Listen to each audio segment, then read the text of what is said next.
ધોરણ 10 ની તો તમારી એક્ઝામિનેશન પૂરી થઈ ગઈ. હવે સૌથી મોટું કન્ફ્યુઝન છે કે 11th ની અંદર સાયન્સ લેવું, કોમર્સ લેવું કે આર્ટ્સ કરવું કે પછી ડિપ્લોમામાં એડમિશન લેવું. જો તમે સાયન્સ રાખો છો તો એ ગ્રુપ સાથે જવું કે બી ગ્રુપ સાથે જવું.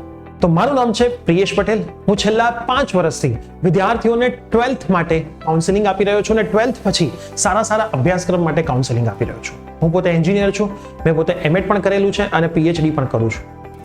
તમારે જો 10th પછી કઈ ફિલ્ડમાં એડમિશન લેવું જોઈએ, તમારા સન અથવા તો ડોટર માટે કઈ ફિલ્ડ સારી રહેશે, એની માહિતી મેળવવી હોય તો આજે જ તમે અમારી કમેન્ટ બોક્સમાં કમેન્ટ કરજો કે સર એક લાઈવ સેશન જોઈએ છે. તો 10th પછીના ઉચ્ચતર અભ્યાસ માટે કયા અભ્યાસ સારા છે અને 12th પછી પણ એનો બેનિફિટ તમને હાલના અને આવનારા ભવિષ્યમાં શું મળશે એનો એક સરસ મજાનો લાઈવ સેશન આપણે કરવા જઈ રહ્યા છે ધોરણ 10 પછી શુંનો. તો મેક્સિમમ કમેન્ટ આવશે તો જલ્દીથી જલ્દી તમને એ સેશનની તમામ માહિતી કમેન્ટમાં જ અમે જણાવી દઈશું, જે આપણી YouTube ચેનલ પ્રિયેશ સર વિદ્યાપીઠ ઉપર લાઈવ હશે.